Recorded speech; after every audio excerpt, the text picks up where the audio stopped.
guess it's about that time. Here we go. Let's do it.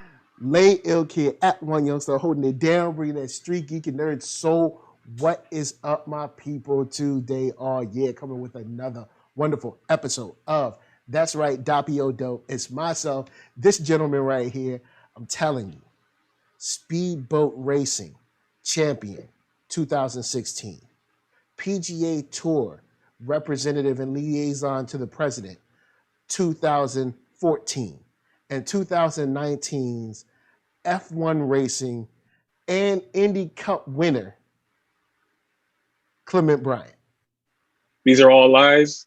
If anybody is watching this, thinking about hiring me, or my bosses are watching this, these are all lies. Do not take them seriously. No, I'm just kidding. What's good? Let's get into it. Yeah. I was gonna say also, thank God you said 2014 because you said 2016. I was like, I'm not in the Trump administration. Nah, you don't want that. You don't want that. You don't want that 16 and newer. No. Yeah, it's good, man. But chilling. Let's. I want to give a big shout out to the art that you'll see around you is from Ray Comics, RAE Comics. They just finished their Kickstarter of That's Right, Okemos. You guessed it. They did well on the Kickstarter. They reached well over their goal. They even got toys and stuff coming your way. It's super dope. The art is crazy. Y'all should check them out. Okemos, Okemus. And the Kickstarter was fire. You're too late for the Kickstarter, but you're not too late to get them books. So holla at them. Now, with that said, we got some rumblings in the Marvel Street, even more than I thought, because I was like, should we even do something today? And you was like, yeah, we got some Marvel news. We got some stuff, and I know we're a little late on it just because life and stuff happening over the weekend at Emmys and Lovecraft Country last night. But no, I mean, like, it's I'm happy that we're finally getting some Marvel news because it's been kind of dry. It's been like a desert as far as Marvel news has been, as far as the MCU is concerned lately. Yeah, because since we're not getting Black Widow, that kind of pushed everything back a little bit. I mean, the Black Widow situation, we still haven't figured out what's going on with that yet. True. But so we officially have She-Hulk, which is I'm happy. She-Hulk's one of my favorite characters, just based off because she's so different from Bruce, and it's kind of cool to see their interplay in the comics and the TV series that we've had so far, as far as the cartoons. So I'm really excited to see what that's going to be in the MCU. And the She-Hulk casting we got was Tatiana Maslany, who is best known for Orphan Black. If you haven't seen Orphan Black, you got to watch Orphan Black. It's solid. She plays. I liked it's solid. It's really solid. I fell off on it, but I didn't fall off because it wasn't good. I fell off because just stuff be happening.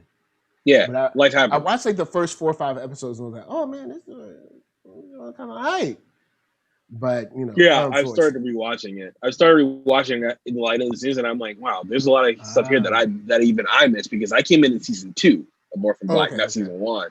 So, I'm really excited to see what she does to the character. I think this is good casting because, we've seen how in the comics and in the cartoons that the Jen Walters persona is a little bit different than the She-Hulk persona.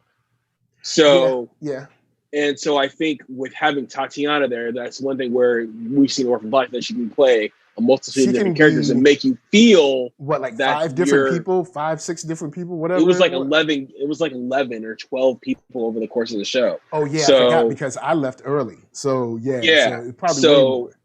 And then so I think that's a good part of her having her in this role, and the other part of it is she can go from doing TV to film whenever they decide to put TV or She-Hulk in the movie.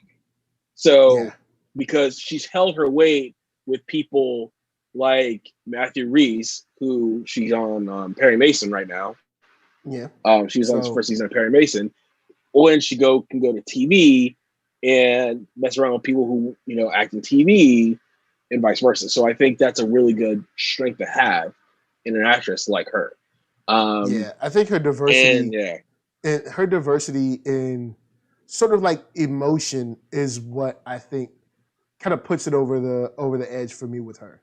Because what I saw from only like 4 or 5 episodes from Orphan Black. I'm like, yeah, this if you no matter what, if you were like, it's a comedy, it's a a romance, it's a drama, I'd be like, oh yeah, she can do it. I'm pretty sure.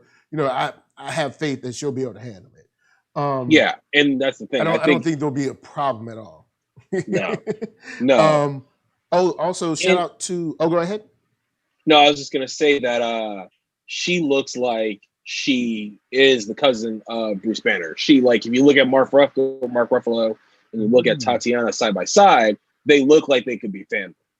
And I think that you know what? I never even thought about that. Like trying to get someone who looks similar, like they could be in the same. I didn't even think about that. Right. You're right. I'm just thinking about like who has skills, but I didn't even think. Yeah, because they do have to be cousins. So good point. They have to be cousins. So it works. It works, and I'm really happy that we got an actress of her caliber, because it also makes me feel like having Tatiana Maslany and Brie Larson in the same scene eventually just makes me be like, oh my god, I can't wait for that. That will be so dope. That'll be a lot of fun. Yeah, and Ruffalo is gonna have to be involved in some sort of way. So it's just, hopefully. I think it's just nothing but positives.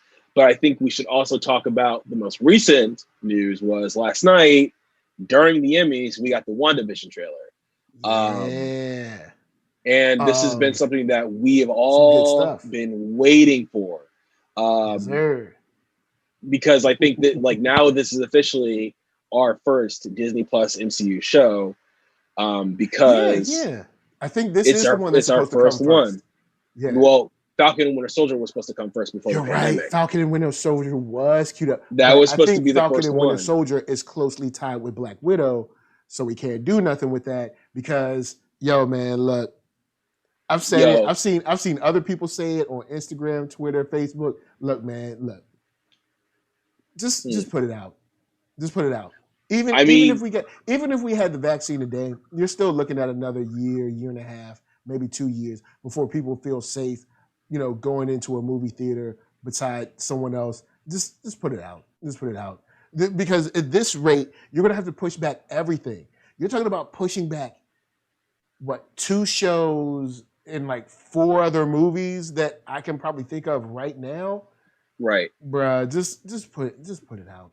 But I know we've had this conversation. Black Widow. I mean, we've talked about it. Yeah, we talked about it. Because now we are pushing back Falcon and Winter Soldier. And which is it's rough. And I know there's a lot of legal stuff, but I'm like, look, there's a lot of legal stuff. This is a different precedent. It's a different precedent. Nobody. If there wasn't a pandemic, I wouldn't be calling for this. I'd be like, all right, cool. Because we would have already seen Black Widow by now. But there's a pandemic and everyone is at home. No one's going out. A select few are going out. But the people that are doing their best to guard against the virus and make sure that they don't get it or give it are not flocking to the movie theaters. And I mean, we saw it with Tenet. Tenet's only made to date, I think, don't quote me on this, I can't remember because it's just been a long day. I think it's only made in the States, it's only made 39 mil. Whereas if we weren't a pandemic, that number would be 2, 3 times, 4 times as high. So I, as a fan, want to see them release it on D Plus and do like a hybrid release of what you're talking about last time, where it's like, okay, you have a day and date where, okay, it's on Disney Plus where you can watch it for $30 like we did Mulan. And then you have it at drive-thrus, and then other theaters where things have opened up, you can watch it there. So everyone gets their just due. Everyone gets to watch it. Everybody's fine. And that also helps with Disney releasing it internationally to avoid spoilers. So true. Who knows what that's going to be? But also, like you mentioned, the rumor is now take this with a grain of salt, that they're using Falcon and the Winter Soldier, and they're going to use Black Widow in a combination to start the Thunderbolts up. I can see that. It makes sense. Because it would happen. So, and those are tightly close together, because also part of that is the U.S. agent, which is also in Falcon and the Winter Soldier, played by Wyatt Russell. So I get why they keep on pushing Black Widow, because also Falcon and Winter Soldier is still filming, but it's so layered process, which is why I'm happy we're getting WandaVision. We're finally getting at least something because they know that we can't go more than a year and a half to 2 years without MCU content because they have that whole grand tapestry that Kevin Feige and his team worked so hard on. Yep. So it's a thing, but I'm happy to see we're getting Monica Rambeau. There's I think there's parts of Spectrum in the trailer. Catherine Hanna is supposed to be playing a villain. Kat Dennings is supposed to be coming back for WandaVision. We didn't see her in the trailer. So there's a lot to like in the trailer, but man, WandaVision looks trippy AF. Like, I can't think of something last time I saw something like this. It looks so trippy. It looks like it's gonna take a bunch of tone where it's like sitcom, horror, elements of House of M from the comic books. They're supposed to get kids who are play out to the younger visions. It's setting up so much. So, long story short, I'm happy to see it finally come out. Word. Shout to the chat. We got Jenna James up in the spot. Blurtish, Marquise Collins. What up? What up? We got DC Big Oso. What up? What up? What up? On the business side, DC comes through and says basically, I think that's easy for us to say, just put it out. But Marvel / Disney plans to lose billions of dollars. So that's of course, don't get me wrong. I know they plan to lose billions of dollars, and I know they plan for that cushion. But these are the same businesses who, after 2 weeks of a shutdown, said, "Please give us a bailout." So we think these businesses have way more money than they probably do. Also, even though they plan to lose billions of dollars, do they plan to lose many subscribers, which DC also alluded to? That's another thing for Disney Plus to fear, losing subscribers. Right. Every time you lose a subscriber, isn't guaranteed that you're going to get them back. So especially, that's another thing you got to fear. You could be like, we're going to lose money. Don't worry about it. We're going to drop the shows later. We're going to put the movie out next year. There ain't no guarantee that people are going to care about Marvel next year. It's not a guarantee. It's not. And also, it'd be nice to say you could set your watch to it, but you can't guarantee. We hope. We don't know. And the other part of it is now there's more streaming competition than when Disney Plus started too. Yep. Because now you have HBO Max. Now you have Peacock. CBS All Access is about to rebrand to Paramount Plus next year, which is going to, bolster their content offering on that service. Yeah. So, and they're bringing original shows now too for Paramount Plus. So, that's the whole other side of the coin. So now there's a part of it where Disney has to release content on Disney Plus, or other people are going to cancel and then maybe come back when the shows, because I know people after Mandalorian came out, people canceled until the next big show came out. Yeah, and Jenna James says, same, if they keep pushing stuff back, my brother said he'll drop it and find another way to watch it. Cough, cough, jailbroken Amazon Fire Stick, cough, cough. But it's like, it's Blurty says, I'd rather pay a good bootlegger for seasons of those shows and just binge later and a drop podcast episode on them. Yeah. So we'll see. We'll see. It's because we're playing a dangerous game where, consumer interest is a thing. Yeah. And consumer trust. Remember how much people hated Star Wars? Oh, they hate Star Wars. Oh, Star Wars is the worst thing to happen. Oh, it's SJW. It's the worst thing. Oh, women doing this. Oh, I don't want, not my Star Wars. Mandalorian drop. Star Wars is the next coming. That joint, customer interest can change like that. So Marvel was hot. Saw that DC fandom. Ain't no Marvel movies drop. Ain't no shows coming out. It might not be a situation where people don't like Marvel. They might be like, well, Marvel ain't been around. What have you done for me lately? You know what I'm saying? And even So and now that there's that to think about as well. you're right on the money, because when you're in a pandemic and you're talking about a lot of people losing their jobs, and you're talking about Disney Plus being $6.99 a month, plus, you're not even talking if they have, the whole package of ESPN Plus and Hulu, you got to make hard choices. So it's not that they don't necessarily like or, don't like Marvel and DC. It's just a matter of what can I afford to spend my money on lately that gives me some sort of joy that won't put me in a hole. So that's the thing. And that's, I don't think Marvel's lost ground with the consumers because they spent 10 years building up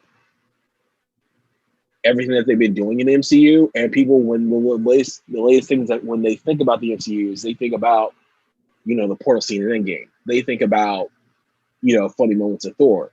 And and they already know, at least people who are at least somewhat in the know, they know that, okay, we have Thor Love and Thunder coming. We still have Hawkeye. We still have Doctor Strange in the Mountain of Madness. We still have in the Multiverse of Madness, sorry. Yeah. We still have Blade coming, Mahershala's Blade. We have all these things. There's the Fantastic Four coming. Now that we know that King the Conqueror is going to be in. So we know that they're going to feature it. So anybody who at least has a inkling of knowledge is still going to be interested. But for general consumers who are, let's say, more wishy-washy with their taste and their money, yeah, they're going to keep their money until saying, hey, okay, now, cool, WandaVision's coming. Okay, cool, I got to get my $6.99 a month ready because that's probably going to be, not dropped all at once. That's what your boy doing with that Star Trek Discovery. Like Discovery coming back. Y'all got a free month for a player? Y'all ain't got what y'all got? Well, Discovery's coming back October 15th. CBS. What y'all got for me? Y'all ain't got nothing for me, CBS. Y'all are ridiculous. What'd you say? Come to Death Row. Come on, CBS. Oh, why are you man? Why are you trying to say? CBS got some joints, man. Yeah. Star Trek Discovery, that trailer looking good. They got a dope look. Right. Like I said, season 2's finale, even though it was a 2-part finale, is probably the best finale of 2019? Or was it 2018? 2019, I think. 2019. I think it was 2019, but that finale was blazing. And Star Trek Discovery is another show. Star Trek fans was like, oh, it's whack. Star Trek is whack. J.J. Abrams ruined it. It's stupid. Don't nobody like it. Blah, blah, blah. Star Trek Discovery comes out. Then all of a sudden people like, oh, all right. I mean, I worked on it. Like, so it's like, but this is about other stuff, stuff. But I think, hopefully they'll be able to maintain the subscriber base, because also the part is they have Mandalorian coming in October. Yep. And then we still don't have a release date, but we know that WandaVision's coming by the end of the year. So I'd wager. I'm assuming probably like late December. Probably late December, probably like right before Christmas, because that way you'll get people watching over the holiday. And also gift subscriptions for Disney Plus. That's the other part of it. So, I think that'll be cool. So we've got a bunch of other news. Miss Marvel hired their directors. Yes. So yes, they did. So it's the duo who did Bad Boys for Life, the latest Bad Boy movie. And who else? Let me look it up real quick. So it's we got the South Asian directors from a variety of backgrounds. Team includes Adil and Bilal. Those are the guys from Bad Boys for Life. Then they got let's see. They also have.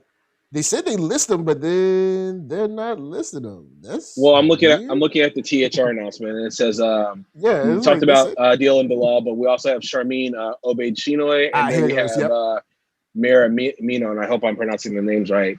But they're all going to be the directors, and they come from outside of the guys who did Bad Boys for Life, Walking Dead, Punisher, Titans, Dirty John, and Outlander. So it's a good group. It's a really good group, and I've been really getting into Miss Marvel. I demolished 8 volumes of Miss Marvel over a single weekend. Wow. Like, so. And see, I've never like, read Miss Marvel. My only knowledge of Miss Marvel comes from the animated series. So from the animated series, I'm like, yo, she's mad cool, because especially to see her in the Black Panther's Quest animated series, which is sort of like a season of Avengers.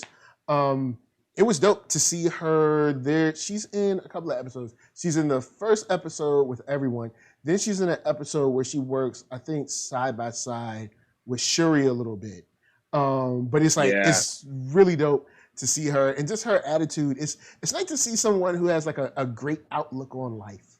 About like, that, she's not like, the world is so bleak, I have to save people. She's like, hey, let's save people, everybody.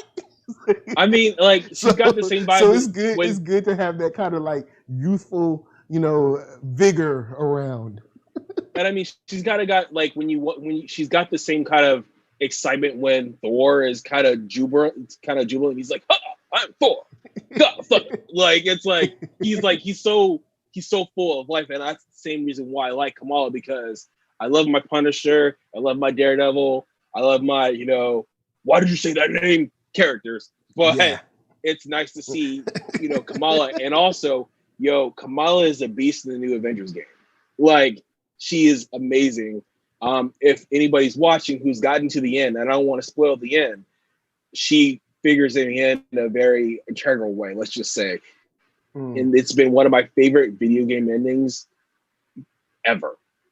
And she's integral into the ending. Again, I don't want to spoil it, but like, she's fun to play with. So like, she's in that. She's in, because I've seen her in Black Panther's Quest, which is the Black Panther animated series, which is straight sick. She's in Marvel Rising, which she's cool in there. It's her and Squirrel Girl and I think like Young Avenger and stuff. There's some other folks in that. Then she's also in one of the Spider-Man animated joints. I think she's in the latest 2017 one because it's the same animation style. Yeah. Kind of like how Black Panther's Quest was. And she was also earlier, before Black Panther's Quest, she was also in the earlier seasons of Avengers when they started going with the human storyline. Because they take her introduction where she gets in the Terrigen Mist right from the comic. And I didn't realize that until I started reading the comic. So it's lifted straight up. So as far as casting, we got the director for She-Hulk, Kat KURO, last week, and literally a day and a half, 2 days later, we had Tatiana announced the She-Hulk. So I think that the rumor is, I think that they're narrowing down. It seems like they're narrowing down. They're probably going to announce it pretty soon. Probably, I would wager in the next 2 weeks or so. Again, this is all speculation, but it's exciting to see that we might have a Miss Marvel, and characters from the comic are gonna figure into the show. So I'm really looking forward to seeing what the take is and how she's gonna fit in. Because also, my fan wishes that they bring back Sky, because Kamala's I wonder. Let me know your take on the possibility that our TV actors and actresses that we have grown to love, or maybe not love, from ABC and from Netflix, what's the possibility of seeing them again on Disney Plus? See, okay. What do you think the possibility This is a tricky one for me to ask because of reasons why. But okay, well, maybe I'll answer it then. But I can answer it. So I don't think that we're going to see any of the Netflix characters ever again. And if we do, my bet is on Daredevil and maybe Jessica. But Feige's not known to mess with any of the TV stuff because of Jeff Loeb. They worked on the first season of Daredevil together a little bit. They did some stuff with Agents of S.H.I.E.L.D. early on, but once they had that split because of Perlmutter in 2015, I think, Feige doesn't mess with anything on the TV side. So I think that... But, times are different now. Times have changed. Because now he's CCO, but he's also CEO of Marvel now, but given his new rank and status and power at Disney, your boy PM's I would say that he wouldn't. but I would say that he wouldn't, because look, he lifted Mahershala because Mahershala wasn't Luke Cage and made him Blade. So if he messes with anybody from the TV side, it's probably going to likely that they're going to change, they're going to recast, they're going to put that actor in a new cast, in a new role, or they'll do something else with them. So I think that the possibility and the statistics for that happening are considerably low. But, you know, there's only 3 characters. Skye, because she's an Inhuman. Yeah. Maybe Coulson, depending on him, because we see that, you know, he still is cool with Clark Gregg because she was in Captain Marvel. And maybe Daredevil and Jessica, and those are the only ones. We know there's no way that he's bringing back, you know, my boy who played Iron Fist, Finn Jones. Oh, there's Finn? no way. Look, Luke, I mean, Iron Mike Man, is Luke. ooh. While I love Mike as Luke, I doubt that now that Mike is on Evil on CBS, I doubt that that's going to happen either. So I don't think it's going to happen. We don't know. We don't know. We don't know. We don't know. But we like, don't know. but we know Feige, and Feige does not like messing with anything on the TV side that John Favreau touched. Well, because my thing is like you can take the character and not really, because you can take the character and be like, all right, you're just the actor. Like you have the face recognition, but we don't have to respect any of the story stuff. Right. Like we can just say like, hey, people have accepted you. I think DC said Charlie Cox. Like we've accepted Charlie Cox. Like we have accepted you. You know what I'm saying? Yeah. But we don't have to talk about the story. Just act like that joint ain't even exist. Don't even reference it. Like it's like not 616, but it's a whole. You know what? It's hard because from now, NYPD from Law and Order for Kingpin was really good. Vincent D'Onofrio. Okay, maybe take 2 people. Yeah, D'Onofrio take 2 people. maybe now that they set up the multiverse, maybe that's a way in of being like, okay, same thing. Because now that you have Doctor Strange setting up the multiverse, and you had, you know, mentions of it in Far From Home, even though that the plot, because of Mysterio, was pretty much a whole lie, but the fact that they kind of alluded to it, maybe that's a way to bring those characters in. And maybe John Bernthal, because John Bernthal was, for all I'm saying, he was the Punisher. Let's just squash that now. The thing is, I actually like pretty much all the casting except Iron Fist. Pretty much everyone else I dig. Like, yeah, and here's Misty my Knight, thing. I dig. Kingpin, I dig. You know, I don't know, like Luke Cage, Daredevil, even like the side characters. You know what I'm saying? I dig. Like, all except Iron Fist. Everyone except Iron Fist. Now, I will say, Iron Fist's second season was much better than the first, but it was also too little, too late. And I mean, but we also saw the actors. I dig them. Bad. I want to see them again. You know what I'm saying? But go ahead. My bad. I didn't mean to cut you off. No, you're good. But I was also going to make the point of, we saw how much better Finn was in Luke Cage. When he was in when he came into Luke Cage, and you saw the team up, especially in that scene with the Wu-Tang Clan music playing, it was like, okay, this is exactly what this should be. And that's when I was like, okay, Finn is cool as Iron Fist. All right, great. But if you would have had my take for a fan casting for Iron Fist, I think it should have been Matt Barr. Now, if we're staying with Danny Rand as the white guy, because I know that some people want to see him as, you know, half white, half Caucasian, half Asian, which I'm not opposed to. Maybe he's Asian. I'm not opposed to that either. But if we stick with the Danny Rand from the comic, I'm thinking Matt Barr, Hatfields McCoys. He was on Hellcats back in the day as love interest. He would be a really dope Danny Rand, I think. You know, because he has the rich boy kind of energy. Yeah, it's not. I'm not mad at that. You know, I'm not mad at that one. If they did, if Feige did keep it, you recast Iron Fist. I'm not mad at that. I'm not mad at that. I guess that could work. I Yeah. will say big shouts to Jenna James. Said that I honestly only care about Cox, D'Onofrio, Bernthal. Then said, yeah, Coulter was kind of boring. Give that role to Trevante Rhodes, Michael Jai White, or Lance Gross. Hold up. One thing, pause. I ain't just going to let you say Mike Coulter was boring. Now, Nah. you know what I'm saying? See, Come on now. Lance Gross, stop it. Trevante Rhodes, inspired. Michael Jai White, inspired. Lance Gross, come on, man. Come on. See, son. and but here's the thing. A lot of what Mike did was based in what the comic interpretation of Luke Cage was. Meaning the comic interpretation of Luke Cage is by definition corny. He's supposed to be that guy that says "Sweet Christmas," and you're like, wait, what? Yeah. It's like Sweet Christmas, but it works for him. And that's what Mike was doing. That's what Cheo and Mike were doing. But a lot of people who weren't as hip to the comic and didn't know anything about the comic didn't really pick that up because he was going off the comic iteration. Blurt is coming through with Coulter, mad snooze, and he a cornball in life and reading the room. Man, people okay. Look, all right, look. I'll tell you. Because it's funny because people are trying to jump on Mike Coulter now.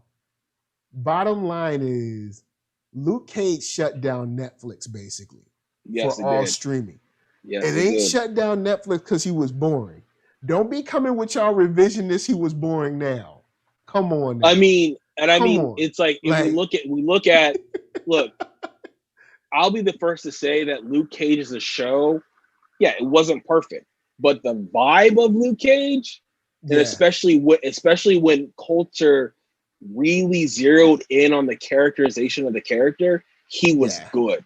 He got the swagger down, and the way he presents his health in Sweet Christmas, the whole Sweet Christmas line, I really vibe what Mike was doing.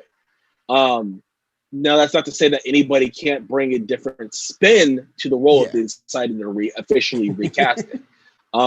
We Jenna got James this covered, and said he reminded me of my dad. Well, I mean, Luke Cage is an older guy, like and he's older, I feel you. You know what I'm saying? Need a younger brother. You know what I'm saying? Well, Michael Jai White ain't no spring chicken, but Trevante Rhodes is different. Up there.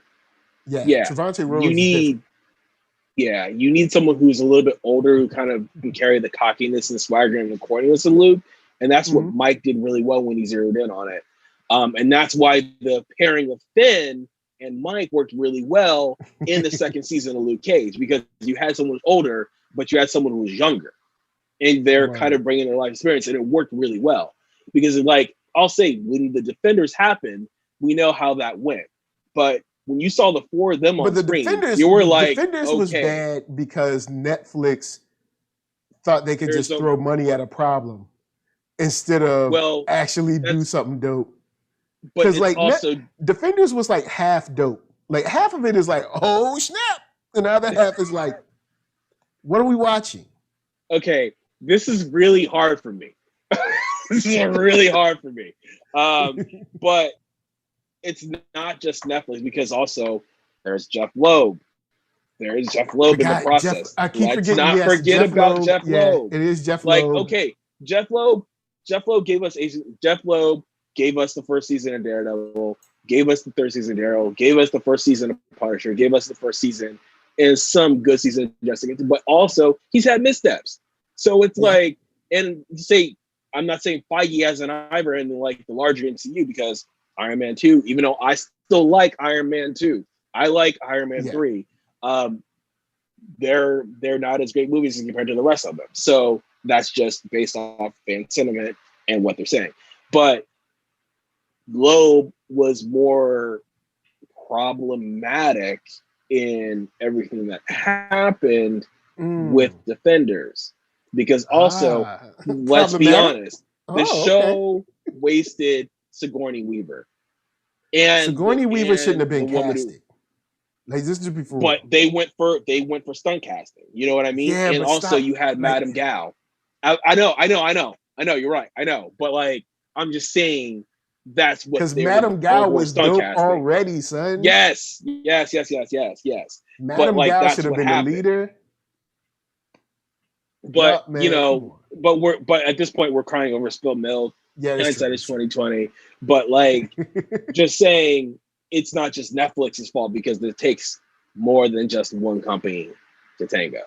But when you saw the four of them, with the exception of Finn, I was like, okay, this is dope. I get the vibe. It took a little long for it to happen in the show. Yeah. I mean, they didn't happen until the fourth episode, but you had it. You were like, that fight scene with Iron Fist and Daredevil over Daddy's Love, that was funny, and it was dope. I mean, when Stick came in and called Iron Fist the thundering dumbass, it was just like, yes, he gets it. And it's weird because if you step back and look at Iron Fist from the beginning, it makes sense. It's just that when you have to wait so long for all these shows, it's like, yo, I ain't trying to watch 13 episodes, but now in the context of his show, The Defenders, his second season, then you're like, okay, your idea was us to see someone who had this power, rejected it basically, and was kind of irreverent with it and didn't really care. And he just thought he was everything. Then he learns a hard lesson in Defenders and an even harder lesson in season 2, and then becomes the only thing is it took like 4 years for us to get through that. I think when they announced Defenders, like we were talking about earlier, the taste of the marketplace changed. Because by that point, when we're looking at it, we're getting to the point of, Age of Ultron, we're getting Infinity War, and we're getting a lot of other movies going on. But if they would have started with the TV stuff first, people would have waited for Defenders. People wouldn't have had as much problem with it but when you have films that are killing the content, that are taking quality out of the stratosphere, and then you see the TV shows, you're like, wait, what's going on? Where's the disconnect between the film and the TV shows? And that's why part of the reason why Defenders didn't hit as hard is because the consumer taste changed. Yeah, I'll give you that. And I will say that. And big shout out to Jenna James. Says hopefully Feige allows us to get a Midnight Suns film or TV show. I doubt that. I don't know. It's weird. I'm down for it because I love supernatural horror, supernatural action. Yeah. But they canceled the Ghost Rider joint. That we was. You're bringing up exactly what I was getting into. Whatchamacallit? Was it Gabriel Luna or was it Diego Luna? Gabriel Luna. Gabriel was killer as Ghost Rider. As someone who has the all new Ghost Rider issues from Felipe Smith, big shout out to him. Him and Damian Scott doing the art. Like, yo, those issues are crazy dope. There's another artist one that I can't remember, but the new all new Ghost Rider stuff is crazy good. And then to see it on screen, I was like, yo. And that's what the thing. And then they were like, now we canceling it. and again, but we saw what happened. They basically dismantled Marvel TV after Feige got announced as the CCO. Loeb left, and even now you look at something like Hellstrom. Hellstrom is a part of the series, live action horror series that Marvel TV was supposed to get into with Ghost Rider. But now you have Hellstrom. They're not even branding it as a Marvel show. They're branding it as its own separate thing. Even though in its DNA, it's a Marvel show, they're not branding it as a Marvel show because they're doing something completely different with it. Yeah, and I wonder why. Because Jenna James brings up, yes, they canceled Cloak and Dagger, which I loved. They canceled Runaways, which I don't know if I say I love, but I really enjoyed watching. And Jenna James said they were too cringe for my taste. Cringe? Are you just using cringe for fun? Like, what was so cringe about Cloak and Dagger and Runaways? Like, but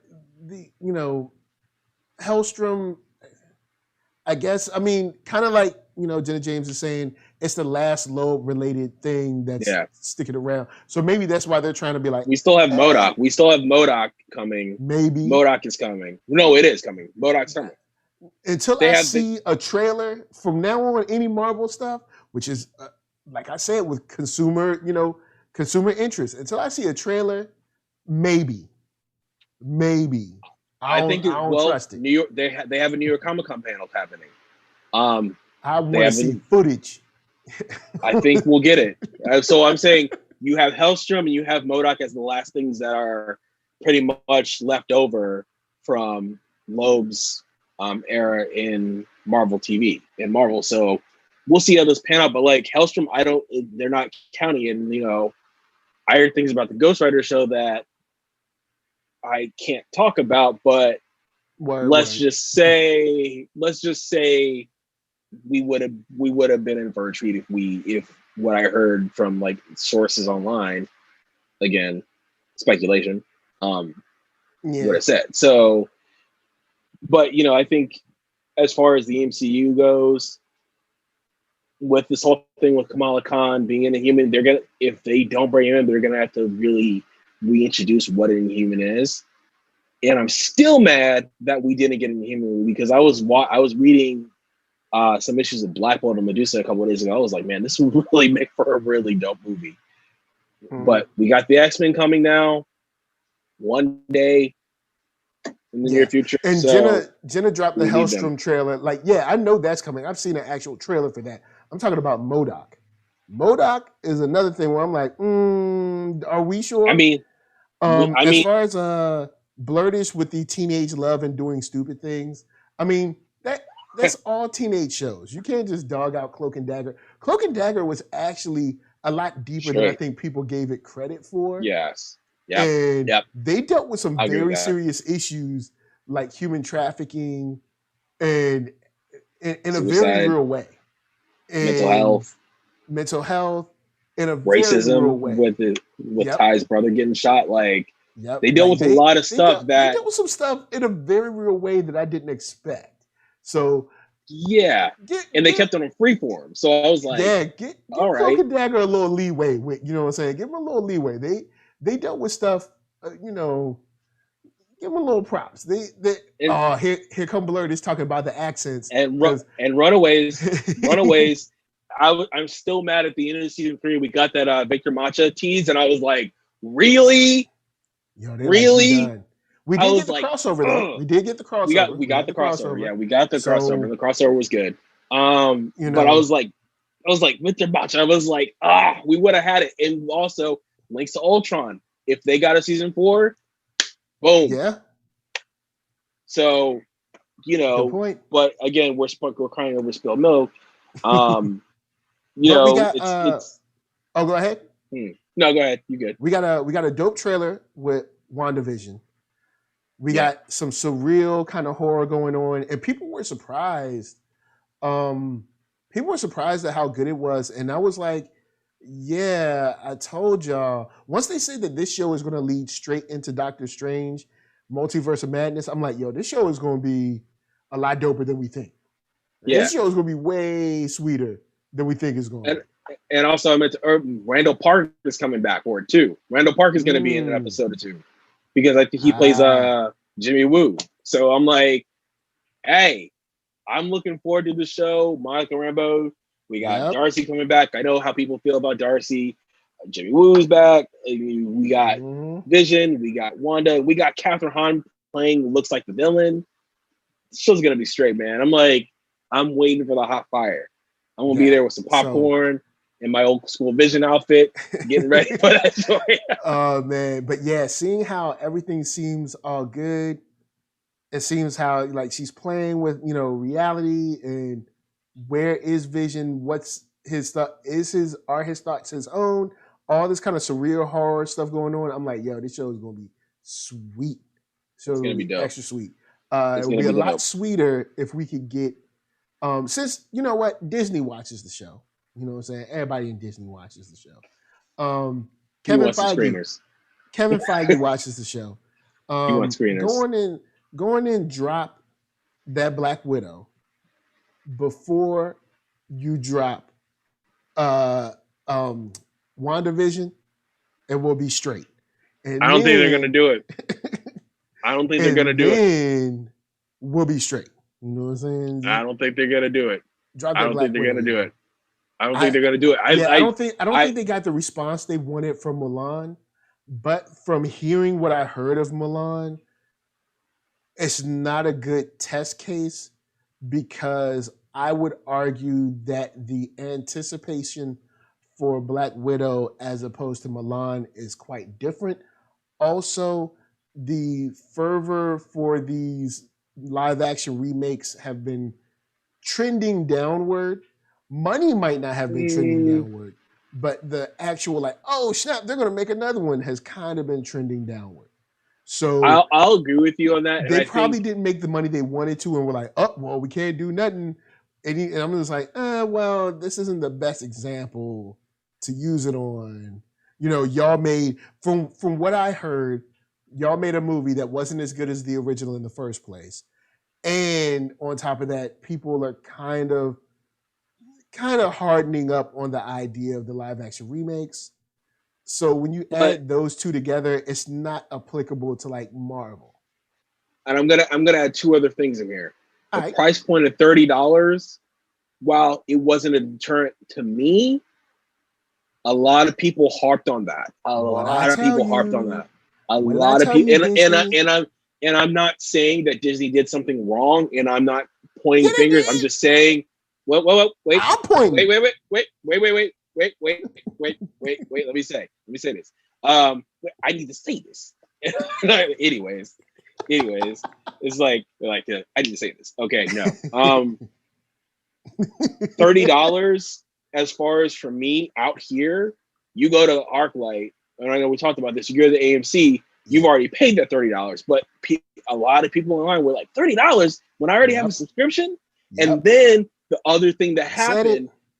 But the other thing that happened after that initial announcement of the $30, someone said something like, oh, well, it's going to be out in December. So people are waiting for it for December before they spend that $30 because they're going to wait in December. Oh, I'll save my $30 and then I'll watch it in December. And then they have Mandalorian to watch. They have WandaVision to watch. And then they'll have Milan. And then the other part of it is they announced it and then people are still looking forward to it because the Asian representation in the theaters, but also you announce it and then the next month it's out. There wasn't enough time to be like, okay, this is going to be out on Disney Plus instead of it coming to theaters. So that marketing time, even though it came out over Labor Day weekend, it's like people aren't checking for it in the same way. So that's what happened. But if we're talking about Black Widow, Jenna Blurtish and Jenna James were talking about they were protesting the actor too. I forgot the actor. Yeah, and I was about the to actor say that. wasn't down with the protests that was going on in Hong Kong. She was pro China mainland. So they was like, yo, we ain't down with you. You down with the CCP? We don't do that. We Hong Kong up in this bit, and right. So we'll see how that happens. And the other point is Disney in the credits of Milan. I don't know the whole story, so I don't want to say it. But basically, I think there's issues of like human trafficking with the people that they think. Yeah, when they were talking about that's the also worker, part of it too. Yeah. So it's not just the price, it's not just the star, it's a whole the price didn't help. Puzzle of things that contributed to the way that Milan performed. Word. But so that 30 didn't help because people when I saw people balk, they weren't like, oh, human trafficking. No, they were like, oh, $30.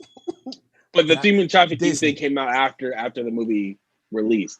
But like $30, like to me, the $30 isn't a lot because like when I go to the movie, dude, I drop every time. I'm not balling. Please, bro. If I was balling, I'd have my new laptop by now. Come on, gold medalist, 2019. Don't lie to the people. I'm gonna try to apply. No, the Wheaties box. No. Dude, I don't have sponsorships. Like I said, I'd have a new laptop now by then.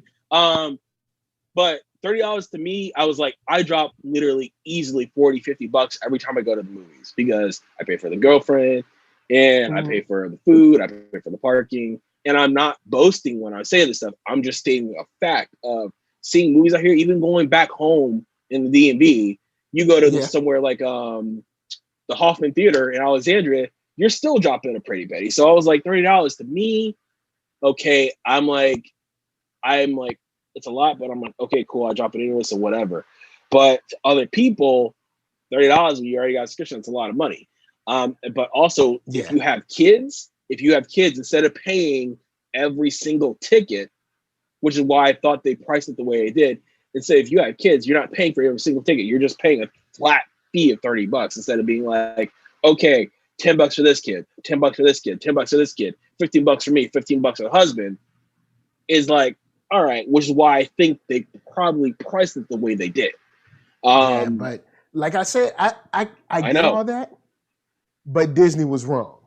Like, Blurted says Bill and Ted was $19.99, and like I said, 20 would have been cool. I think people could have rolled with 20. I think people could have rolled with that. But that even 30, maybe man, it's something about that extra 10. When you bring out that extra 10 come out, is like, especially when you're already subscribing to this joint. You know what I'm saying? Like, you're already subscribing to this. It's like, yo, hold up. $30 and I'm already subscribing? Like, all I heard was the whole time was $30. $30. Then there was people that I saw on Facebook that didn't know you had to pay. So they went in and they were like, what's this? I already paid for it. And I'm like, well, they kind of already said it on the ads, but I know because some people ain't paying attention. So they're like, yo, I got Disney Plus, I can watch it. You know what I'm saying? And then they go in there and they're like, oh snap, I can't watch it.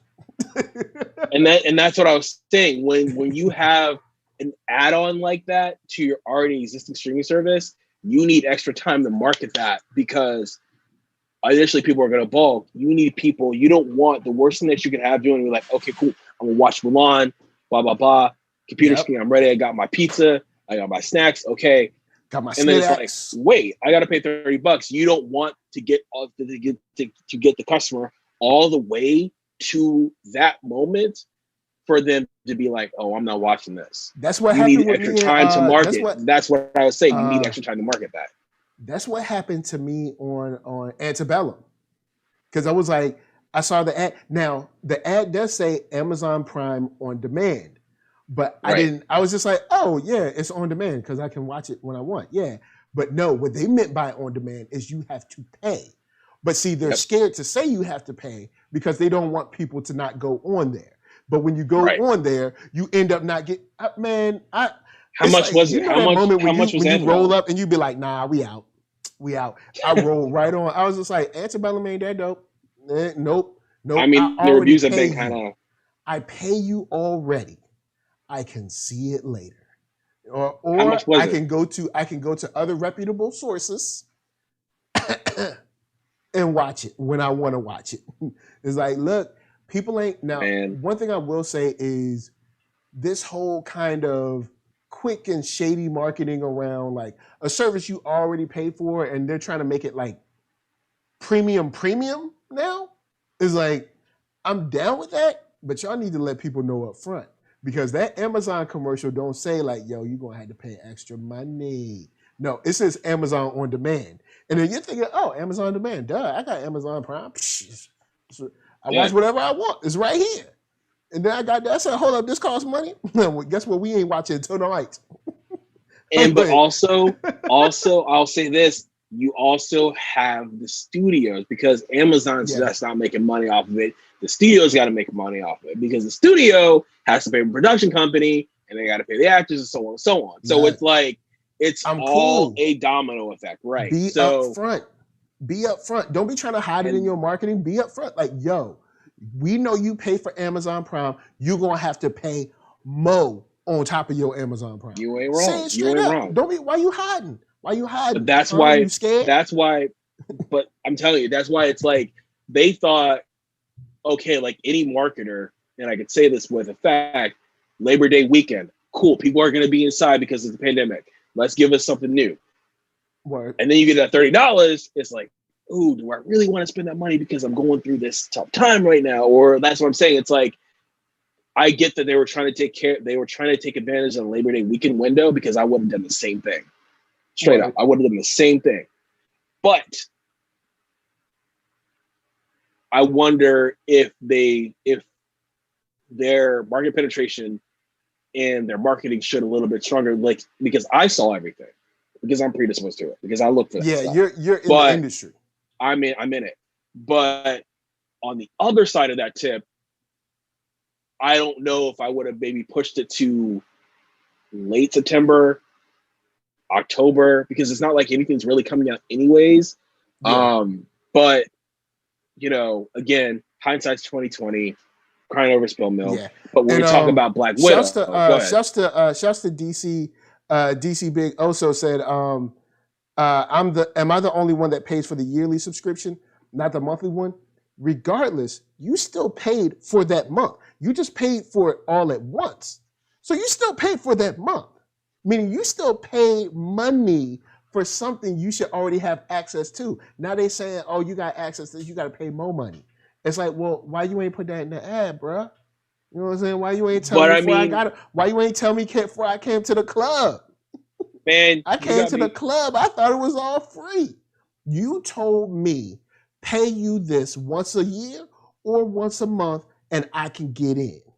Then I get to the club, pay my money, and you say, hold up, that'll be an extra $14.99, $20.99, $30, whatever it is. And you're going to be like, ho, what you do with my money that I gave you? But if to play devil's advocate, not that I'm pro the man, but also this kind of business strategy has always existed. Oh yeah. As far as pay-per-view. Yeah, pay-per-view is, but pay-per-view always lets you know this Saturday, right, $19.99 pay-per-view or something like that. WWE Backlash is happening. Yeah, Amazon didn't say that. Amazon just said, "Oh, come see it this September 18th or whatever." Amazon on demand. They didn't say that. I was like, hold up, y'all got the Amazon Prime logo up there, but that on demand. What you meant to say was Amazon Prime users that also pay $15.99 or whatever it is. I'm like, look, why don't you just stop trying to be sneaky? Stop the sneakiness. Yeah. Stop all that. And that's what I'm saying. Like, if you're going, and maybe this is part of them pushing Black Widow, again, a speculation, but maybe they saw what happened with Mulan. Let's just say they saw what happened with Mulan. Okay, for us to effectively market that this is going to be on Disney Plus and it's going to be an extra charge, and we're going to put this in theaters and we're going to put this in drive-ins, we need to push it back because we need X time to market it effectively. Mm-hmm. Let's say it doesn't hit in November, doesn't hit in December. Let's just say March 2021 for them to release Black Widow. I don't think it's going to be that long, but let's just say, okay, we pushed it back. If they announce it this week, next week, we push it back to March 2021. You have October, November, December, January, and February to remarket the movie as you see fit. And that gives you another 5 to 6 months to effectively market that, hey, this is going to be an extra charge in Disney Plus. Meanwhile, you can watch it in theaters where you've opened up, and then you have it in drive-ins. That's an effective way. And I don't think, but in this day and age of people being forgetful, they're not going to have 5 to 6 months. I'm projecting my desired timeline if I were in that position. But thinking of it realistically, they'll probably push it to January, and then they'll use November, December, maybe part of October to remarket it. So because my thing is, it's like hard. It's you got to serve the fiends, man. And you done made fiends. You've cultivated fiends over 10 years. Bet money. If they dropped a trailer tomorrow that said, hold on, what's today? It's the 21st. So if they dropped a trailer tomorrow that said, Black Widow, October 2nd on Disney Plus, $15.99. Bruh, you don't need, because the fiends been waiting. Deadline will pick it up. THR will pick it up. Variety will pick it up. People will be talking about it all over the internet. You know what I'm saying? Kevin Feige will do something splashy online, like "We back, mom." You know what I'm saying? We back, mom. He would never. He would never. But or just Marvel, holla at me. I'm gonna tell y'all how to do this. You know what I'm saying? If they did it for, actually, their time to do it. Their time to do it would have been the Monday after DC Fandom. You know what I'm saying? Have an Instagram story from Kevin Feige, like, man, yo, we've been in the pandemic. I just saw DC Fandom. It was so awesome, man. It's great seeing the Wonder Woman and everything. It made me wish, Dad, I wish I could put something out. You know what? Black Widow coming out, blah, blah, blah, blah, blah. $15.99, Disney Plus. But people be like, oh, man, it'd been over. It'd have been over. Bruh, Disney, I'll say this. Holla at me. I'll say this. Even though that Feige is now CEO, he still has to go through Alan Horn. He still has to go through Bob Chapek, who's now the CEO. Yeah, who's taking over for Bob Iger? Who's the new guy? Bob Chapek. Oh, okay. So he took over Iger, and his approach to business is different than what Iger's was. Because if this was Iger, we would have probably a better possibility of it releasing on Disney Plus because Iger's about the people. But Iger would have dropped that. Bob Chapek, but also Feige and Iger know heat, and they know and they read the market. Bob Chapek, I don't know enough about the guy yet to be able to make a speculation about what he wants to do with the movie. So you have to go through, like I said, Alan Horn. You got to go through Berman. You got to go through all these people before we even hear an inkling of what happens in Black Widow and Falcon and Winter Soldier by extension. So, and they've probably already made all these moves, but it's now just a waiting game of what they're gonna do with Black Widow. Because also Black Widow is setting up other stuff because now Yelena is supposed to take over as Black Widow, Florence Pugh's character. So, you're right. And that Kate Shortland came out and said it. So it's like, and I don't want to keep, our viewers on for too much longer because I know, but like, it's a thing. We've exercised the current demons. I mean, but there's also more demons. There's always more demons. I want to shout out something that Jenna James said in the chat. She said, man, honestly, it depends on who they got as director for an A-Force film. But if it were someone like Patty Jenkins, I'd be down. But if it's old girl that did Birds of Prey or none of these, or one of these no names, that would be cool. Or Feige. Basically, what I'm saying is I agree with that. I think an A-Force movie, it's too soon for an A-Force movie because of all the other stuff that they're setting up right now. But I would say that would be a great Phase 5 move, not Phase 4, because they pretty much already got what they're going on Phase 4. I would like to see it in Phase 4, but knowing all the stuff that they've set up already and knowing that we have the mutants coming and we have Fantastic Four coming, because Feige alluded to it last year at Comic-Con, and we got She-Hulk now, we got Kate Bishop coming, we got all these strong, dope women coming. I could see that being a Phase 5 thing rather than a Phase 4.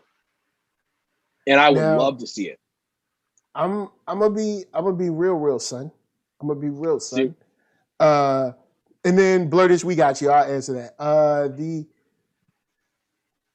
I would love A-Force to be a cool, like 5-episode limited series. Yeah. Like five 1-hour episodes. They go on this crazy mission set between blah and blah.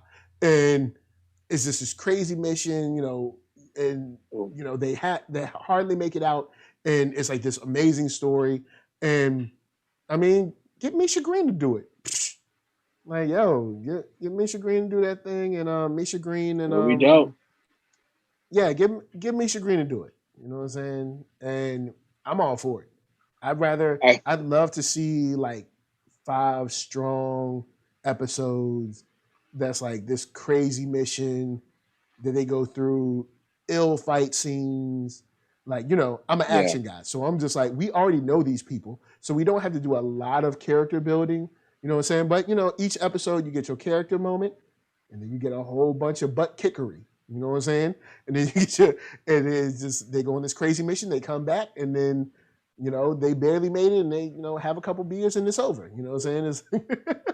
I'll say this, and then I forgot we got to talk about the PS5. Oh boy! But the dopest director who I think would do it would be an A-Force movie, Michelle McLaren. And I'll say that. And I don't get me wrong, I'm for Black women as far as Misha Green, but who knows how many seasons of Lovecraft Country we're gonna get? That's the other part of it. Because I'm still talked about it last night. I'm thinking a good 3 to 5 to put a, because we'll be 3 to 5 is long enough to explore just about everything with these characters without going, like Crazy. Supernatural long or even like Arrow long or something like that. I've always been a good fan of like something like 3 to 5 seasons where, and especially now where you only have 10 episodes, so it's not like your season is like 24 episodes or 22, 24 episodes. So like a solid 30 episodes to your series, that's not bad. You know what I'm saying? A solid 30 to 50 depending on, but then to have a definite end, you know what I'm saying? Yeah. Like we were talking about last night. I think that'd be dope. But Blurtish asked, Keith from Blurtish, I think, asked, can you gamble? Can you bet on movies in Vegas? Like, can you gamble on what a movie would make an opening weekend? I wonder. I don't think you can. But no. If you can bet on anything, you could probably bet on it in Vegas. I might not know about it, but you probably can. That's more risky. It's more risky. It's more risky because you have no idea. Because you might be thinking, oh, this movie's gonna make, $400 to $500 million the first week, and then right before opening, your lead actor gets caught up in some molestation stuff. This. You know what I'm saying? Or you find out your lead actress supports the mainland instead of Hong Kong, and then trouble. You know what I'm saying? Good example. We keep things being equal, that would be cool. But man, I'm sure you can. I'm sure you can bet on it. If it's in Vegas, you can bet on anything. I'm sure if we look, there's probably all kinds of spreads and stuff. But I wouldn't bet on it because it's one of those things where, man, you never know.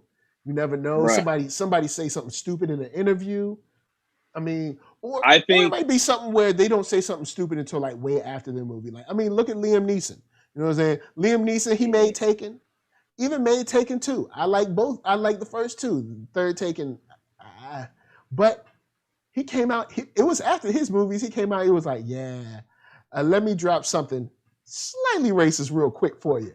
And it's like, I don't know if I mess with. Let's say that. Let's say a bigger one. Nate Parker and Birth of a Nation. Nate Parker, which definitely, and that is still people still.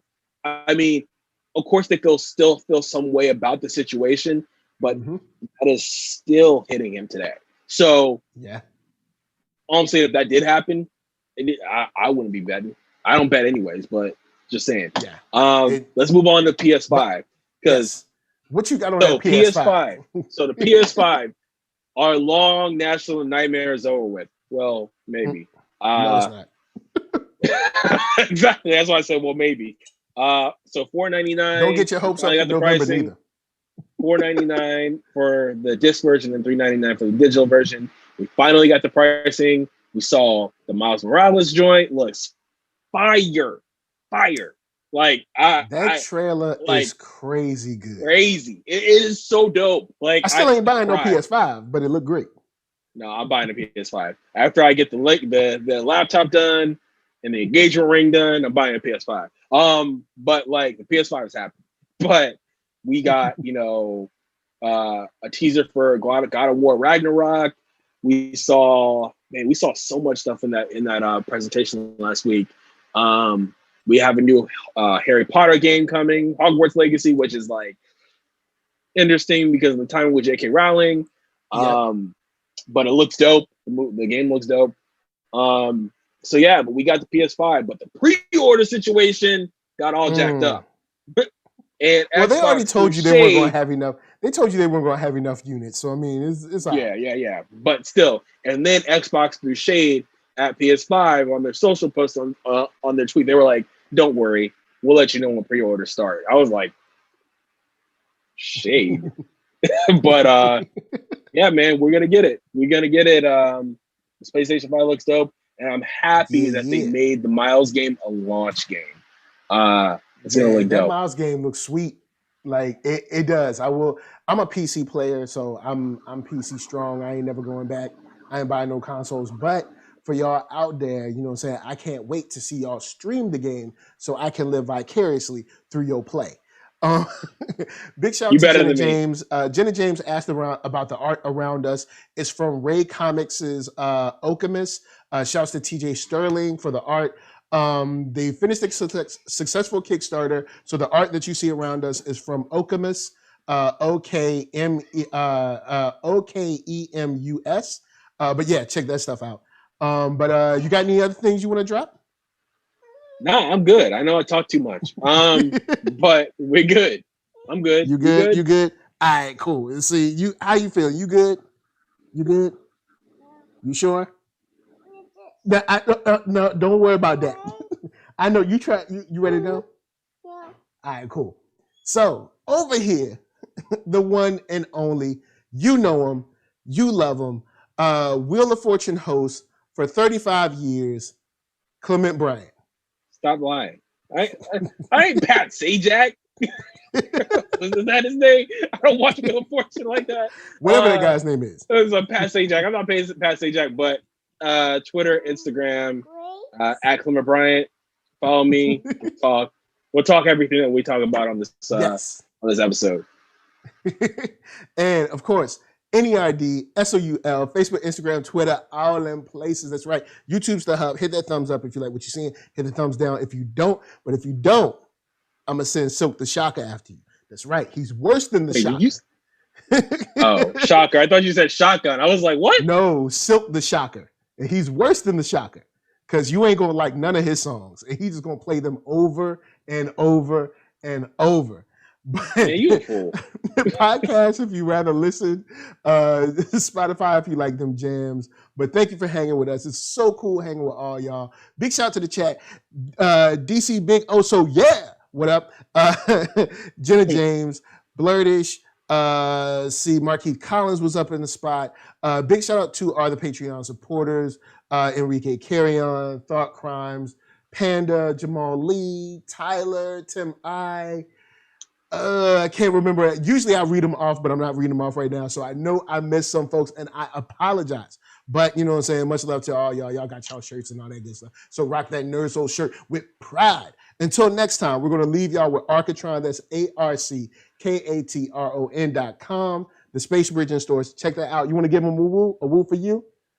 Woo for you. We out. Peace. Yeah. Later, y'all. Y'all better look, man. Enjoy this music, y'all. We out. Oh, man.